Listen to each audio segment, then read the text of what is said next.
Welcome back to The Look and Sound of Leadership, an ongoing series of executive coaching tips designed to help you be perceived in the workplace the way you want to be perceived.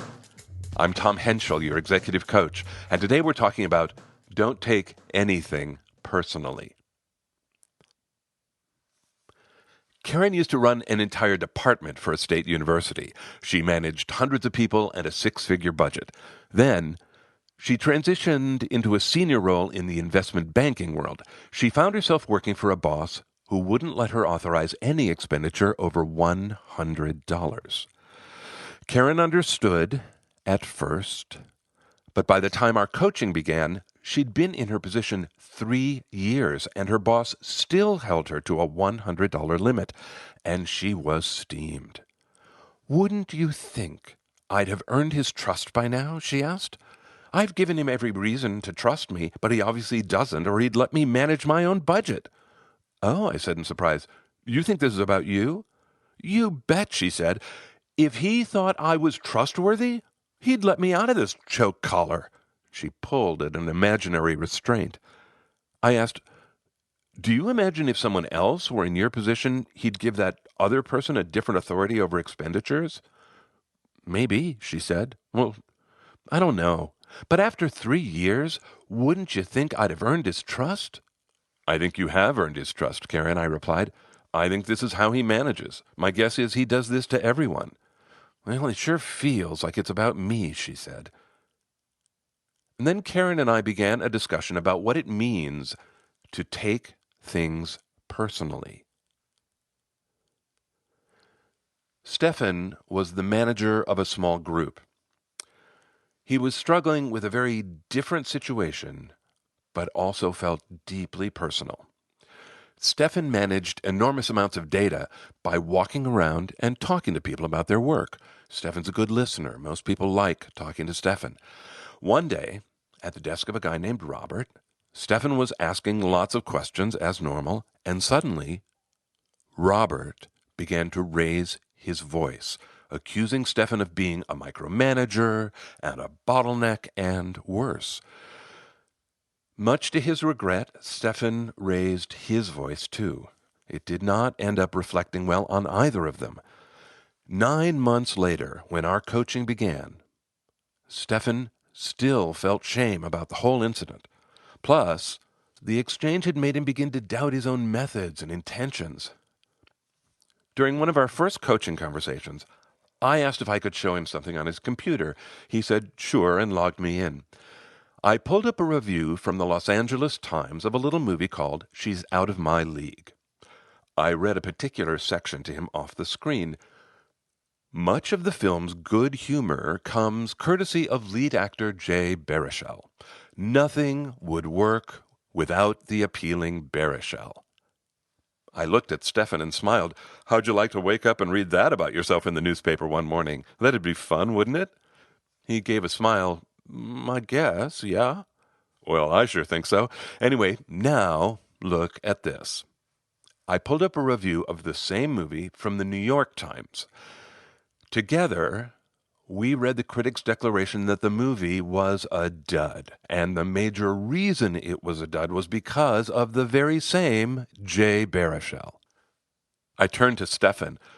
Imagine poor Jay Baruchel facing that contradiction over his morning cereal. Stefan said, "Well, I don't know which one I'd believe." "Aren't they both true?" I asked. "Well, how can they be?" he replied. "They contradict each other completely." "But," I said, "if you're Jay Baruchel, it helps to think that neither of them are true. Someone else's opinion of you, which is all those are, it only feels true if you're taking it personally." "You lost me there," he said. Let me start with what actually happened. What happened is 2 movie critics went to see a movie. It would not be surprising if they attended the same screening. They might have even sat next to each other. They saw the exact same movie at the exact same time from almost the same seat, but one hated the lead actor and the other loved the lead actor. How do you make sense of that? Stefan shrugged, saying, "They're different people. They have different tastes or different backgrounds or education. I don't know, gender, generations. I don't know." I agree, I said. Their opinions about poor old Jay Baruchel are actually about each of them, not about Baruchel at all. He's just the object they're projecting onto. So I think our friend Jay shouldn't take either of those reviews personally. I hope neither of them are true for him. I wonder if he can, Stefan said. Well, what about you, Stefan? What about me, he asked. What about you and Robert? You've been treating his review of you as if it's true. It's made you doubt yourself. Well, I just keep thinking maybe he has a point. I asked, you don't think maybe he's just a reviewer who didn't like the movie? He laughed. Are you saying I was the movie? I nodded and smiled. That is exactly what I'm saying. I call this acting on the corporate stage. Every day, you come to the office, you project out this movie called Stefan. You are the actor on the corporate stage. And everyone you come in contact with sees the movie, and every one of them can write a review. And Robert is just another reviewer. And there he is watching Stefan the movie, and for whatever reason it upsets him. He writes a bad review. Does that mean you're going to recut your movie because of one review? Well, in that context, I suppose not, but I don't like that I lost my temper. Understood. Look, here's the thing. When you lose your temper, it's an indication that you are taking something personally. Well, it was personal, he said. He was really attacking me. I nodded, saying, like the New York Times attacked Jay Baruchel. He took in a breath to disagree, and then stopped himself. I saw his shoulders drop. He shook his head and said, well, it sure feels personal. I said, can I show you one last thing? Okay, he said. I indicated I wanted the keyboard. As I pulled it over, I said, do you know the Four Agreements? He answered, it's a book, right? Right. The author's Don Miguel Ruiz. And this is a book that's a bestseller year after year after year. Here it is. Okay. This is what I was looking for. The second agreement is don't take anything personally. And here is something he says about that. Whatever people do, feel, think, or say, don't take it personally. If they tell you how wonderful you are, they're not saying that because of you. You know you're wonderful. It's not necessary to believe other people who tell you that you are wonderful. He laughed, saying, like the LA Times about that actor. Right, I said, but he goes on. He says, don't take anything personally. Even if someone got a gun and shot you in the head, it was nothing personal, even at that extreme. I looked at him and said, even if someone shoots you in the head, nothing personal. And he means it. He said quietly, like Robert yelling at me. Over time, Stefan explored acting on the corporate stage. Thinking of himself as a movie he could write and direct helped him make better choices. Imagining feedback as movie reviews helped give him distance. Things began to feel less personal. Karen, with the $100 limit, came to believe her boss's tight grip on her was more about his conservative nature than about her own competence. The situation began to feel less personal. When Karen and Stefan took things less personally, they both felt happier and healthier. Not surprisingly, they also found themselves closer to the look and sound of leadership. People take all kinds of things personally, right? Let's suppose that there is someone who is angry because they got dropped off an email distribution list and as a consequence they missed key information. Now they have a point, but they are taking it all very personally. It feels disrespectful to that person. They are pissed as if there was bad intent. Things like this happen, right? So when you're faced with someone taking something personally, I wonder how you respond. There are 3 sentences that can be great de-escalation techniques. They are really simple. Now, I'm going to string them all together, all 3, but you might use them individually. But here they come. I completely understand why you're upset. I want you to know it was not my intention to leave you off that list or to hoard information. I'm really sorry. 3 sentences. Each sentence does a lot of work. The first one is a peace offering. I understand why you're upset. The second states what your intention was or what it wasn't. It wasn't my intention to leave you off that list. And the third is just a simple apology. I'm sorry. In a real conversation, you might want to say one of those more than once. You might want to really turn up the volume on another one of those, whatever. But having those 3 sentences in your back pocket can be really helpful when someone takes something personally and their ire is aimed at you. I do wonder whether you experience this in your workplace. Are there people there with hurt feelings? People who take offense easily? Taking things personally shows up in some environments much more than others, and it can become the norm, right? I mean, look, some families take things personally with each other as their norm. That's how they interact. That's their system. Some teams do it with each other, and some departments do it with each other. One of the reasons I found the entertainment industry so exhausting is that it rewards behavior when people take things personally. I was part of the entertainment industry from the time I entered Juilliard at the age of 17 until I shot my last television show almost 30 years later, and I will tell you, I saw jaw-dropping displays of people taking things personally. Woo! So here's one that is just amazing. We were shooting an episode of a long-running television show. We were on the back lot at Warner Brothers in the middle of a really brutal heat wave. Everyone was miserable. We all just wanted to get the job done and get out of there. But suddenly, everything stopped. There was suddenly no activity, which is like, being in an automotive plant when they suddenly shut the line down. There are thousands of dollars ticking by every minute. But everyone stopped working.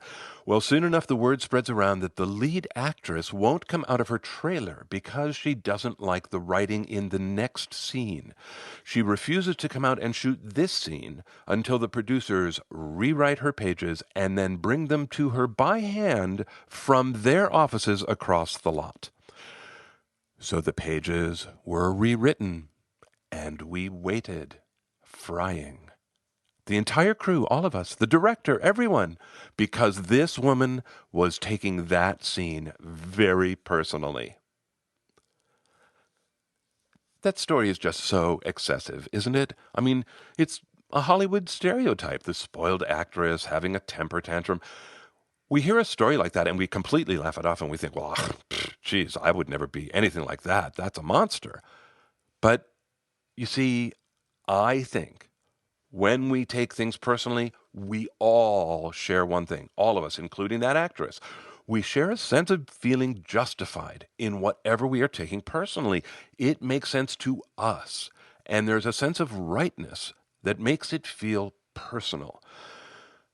So what can we do to help ourselves out when we're in the heart of our self-deception? I have an answer that I would like to share. But first, here in the United States, this past week, we had our annual Day of Giving Thanks. And once a year, I take a minute at this time of year to thank the amazing team of people who make this podcast happen month after month. 5 editors work on the writing with me. They are 5 friends. They devote their time. They do this just to be helpful and make my work better. In no particular order, they are Mindy Dana, Nancy Brewer, Graham Burns, Nancy Schanfeld, and Tom Mannheim. They've been at this for years. I'm grateful to them, and you benefit from them too. They add so much value. And then there's the tech team, who gets everything up and keeps everything running month after month. Paul Eisen of Eisen Design and George Avellino. Guys, you are everything I could want as partners. Dedicated, creative, honest, high standards. You both are terrific. Thank you. And then there's all of you who write emails to me that are inspiring and moving. You post reviews in iTunes this month. Thanks go out to Don Rashitha Jayasakara from the United Kingdom, Ashley Ubraheen from Australia, and from the U.S., Holly Lewis, Jeff in Ohio, and Peppy BB. Thank you all. To all of you, thank you so much. So the question I asked was, what can we do to help ourselves out when we are taking something personally? Here's a simple place to begin. When you're upset, it's guaranteed that by definition, you are taking something personally. I am not saying you shouldn't have your feelings. I'm saying use your feelings to help you recognize that you are taking something personally. And once you know that, freeze. Don't do anything. Don't hit send on that email or that text. Don't give an ultimatum. Don't take a stance, at least not at first. Use your upset as a signal that you are taking something personally. Just last week, I was replying to a colleague's email and I became aware that I was upset. I didn't know why I was upset. I just noticed that I was pounding the keys and I stopped. Using that idea that I just mentioned, I knew that I had to be taking some part of his email to me personally. I didn't know what I was taking personally. I just knew that I was. So I stopped and I figured it out. And as soon as I could see it, I could let it go. The email that I had begun writing was full of questions that asked for him to justify things. What was his thinking about this? And what did he want from me about that? But once I stopped taking his email personally, what came out was full of cooperation and goodwill. It was so much better to not take it personally. I have some resources to help you not take it personally. Before that, a quick confession and an invitation for your feedback on something. Depending on how long you've been listening, you may recall several years ago, I asked how you would feel about me repurposing some of my own content now and then. And overwhelmingly, you said, sure, go for it. Well, this month I did. Back in 2010, I had an episode called Don't Take It Personally. Well, this month is called Don't Take Anything Personally. 50% of that 10-year-old episode is almost exactly what you heard 50% here. Do you have thoughts about that repetition? If you do, let me know. So that's the confession and the invitation for feedback. Now, resources. One place to start, the 4 Agreements. I know many of you have read it already. People find this book very meaningful. I found it very meaningful, the 4 Agreements. You might also read the 6 Pillars of Self-Esteem from Nathaniel Branden. Nathaniel Branden's first pillar of self-esteem is about creating a contract with reality. If you are living in reality, it's hard to take things personally. And of course, always available to you is the Look and Sound of Leadership archive. Related to this, you might use 3 filters on the archive: managing yourself, perception, how you perceive yourself, and self-talk. If you want to dive into specific episodes, 5 that you might listen to are acting on the corporate stage, animating your persona, don't take it personally, self-limiting beliefs, and taming the wild child. Everything's there for you on the Essential Communications website. It's essentialcomm.com. Essentialcomm with 2 M's.com. Hit the podcast tab. You're in. That's it from me. Until next time, I'm Tom Henschel. Thanks so much for listening.